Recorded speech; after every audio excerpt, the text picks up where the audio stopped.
दोस्तों नमस्कार, मैं श्यामनाथ यादव अम्बेडकरवादी। ये एक पोस्ट है।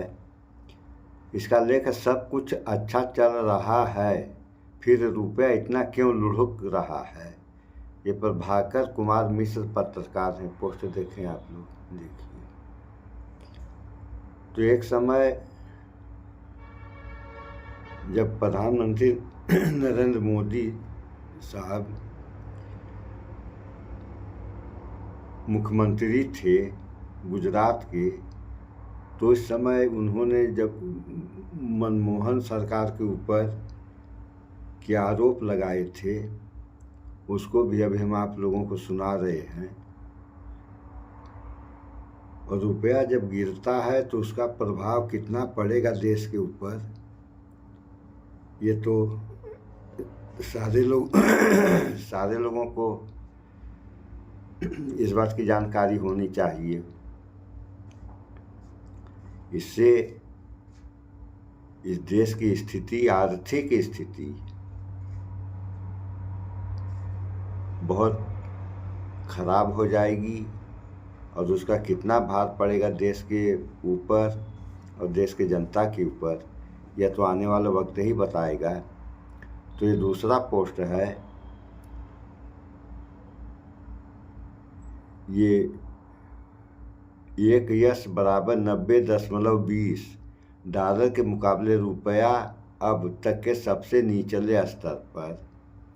और ऊपर लिखा मोदी है तो मुमकिन है। देखिए, ये देख लिया आप लोगों ने। इसमें हम थोड़ा सा समाचार भी आप लोगों को दिखा रहे हैं, खासतौर से उस बारे में कि ये जब मुख्यमंत्री थे तो इन्होंने क्या कहा था।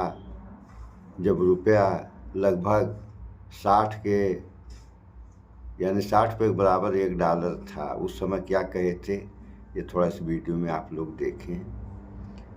उसके बाद क्या नरेंद्र मोदी साहब अभी दिखा रहे हैं आप लोगों को। ये हमारी व्यवस्था वो नहीं है, अभी देखिए आप लोग।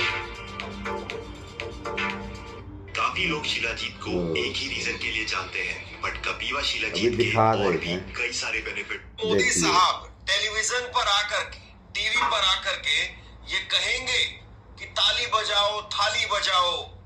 फिर उसके बाद में भाजपा के नेता जगह जगह पर थैंक यू मोदी, धन्यवाद मोदी, इस तरह के बोर्ड लगाएंगे। काम ही कुछ ऐसा हुआ है जो कभी नहीं हुआ, जो आजाद भारत के इतिहास में कभी नहीं हुआ, आज वो हो गया। रुपया 90 के पार चला गया है। $1 की कीमत आज की तारीख में 90 रुपए हो गई है और ये बहुत जल्द हो सकता है कि 100 रुपए तक पहुंच जाए। और सबसे बड़ी बात यह है कि जिस नेहरू को कोसते, क्योंकि अभी भी नेहरू जी को लेकर के राजनाथ सिंह ने कहा है कि नेहरू तो सरकारी पैसे से बाबरी मस्जिद बनवाना चाहते थे, वो तो सरदार वल्लभ भाई पटेल ने रोक लिया। यानी पैसे का जिक्र हो रहा है और नेहरू का जिक्र हो रहा है। हालांकि ये पूरी तरह से झूठ है, क्योंकि सरदार पटेल की मौत के 14 साल बाद में भी नेहरू ही प्रधानमंत्री थे। अगर वो चाहते तो तब बनवा देते, लेकिन नेहरू और पटेल के नाम पर बस झूठ पेशना है। और बाबरी जब बनी थी तब तो ना नेहरू जी का जन्म हुआ था, ना उनके पिताजी का जन्म हुआ था, किसी का जन्म नहीं हुआ था। तो खैर बात यह है कि नेहरू जी को लेकर के जो कोसते हैं, वो जरा देख ले, अपने गिरिबान में झांक ले और याद कर लीजिए आप वो भाषण नरेंद्र मोदी का, जब वो दिल्ली की हुकूमत पर बैठना चाहते थे, दिल्ली की गद्दी पर बैठना चाहते थे। उस वक्त में उन्होंने कहा था कि ये ऐसे नहीं होता है मित्रों, मैं शासन प्रशासन में मैं बैठा हूं, मुझे पता है ये नेपाल का रुपया पतला नहीं होता है, बांग्लादेश का रुपया पतला नहीं होता है। क्या कारण है मित्रों कि भारत का रुपया पतला होता जा रहा है। और उस वक्त में भारत का रुपया इतना पतला नहीं था। देखिए आज 90 रुपए का जो बेंचमार्क है वो भी क्रॉस हो गया है। और जब मनमोहन सिंह जी की सरकार थी, उस वक्त में $1 की कीमत वो 55-56 रुपए थी, 58 रुपए उनके जाते जाते रहा।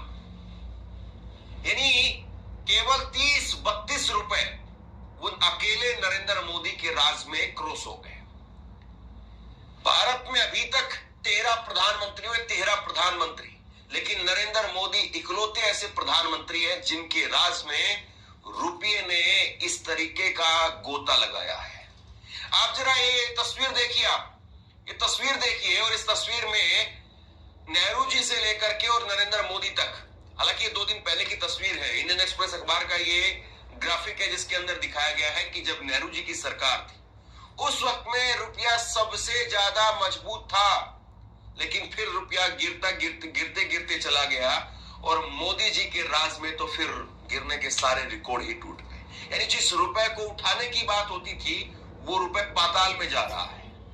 नेहरू जी के राज में रुपया अच्छा खासा रहा, इंदिरा गांधी के राज में भी रुपए की ठीक ठाक स्थिति रही। उसके बाद में नरसिम्हा राव के समय आते आते, राजीव गांधी के समय आते आते रुपया वो गिरना शुरू हो जाता है, और फिर उसके बाद में डॉक्टर मनमोहन सिंह के राज में, अटल बिहारी वाजपेयी के राज में भी रुपया जबरदस्त तरीके से और नीचे गया।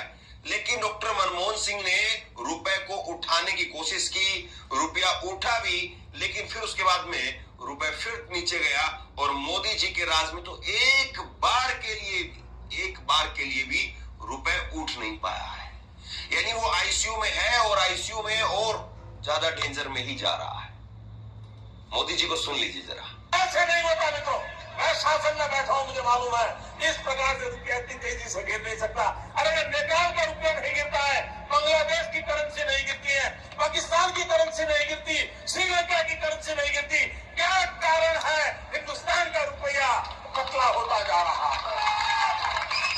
ये जवाब देना पड़ेगा आपको, देश आपसे जवाब मांग रहा है। अब सबसे बड़ी बात यह है कि रुपया आज ऐतिहासिक तरीके से नीचे चला गया है, सबसे निचला पायदान। सुन लिया आप लोगों ने, ये प्रधानमंत्री नरेंद्र मोदी इस तरीके से उस समय कह रहे थे, और आज स्थिति क्या हो गई। अब इस पर चुप्पी साध लिए। अगर यही हाल रहा तो हमारी तो जहाँ तक समझ में आती है बात कि हर तरीके से आप लोग देखिए, हर क्षेत्र में महंगाई बढ़ गई, बेरोजगारी चरम सीमा पर है, और बीमारियां वगैरह आप लोग देख ही रहे हैं। तो इन सबों पे इनका दिमाग या किसी का दिमाग नहीं जा रहा है। दिमाग कहाँ जा रहा है? अनाप शनाप कामों में।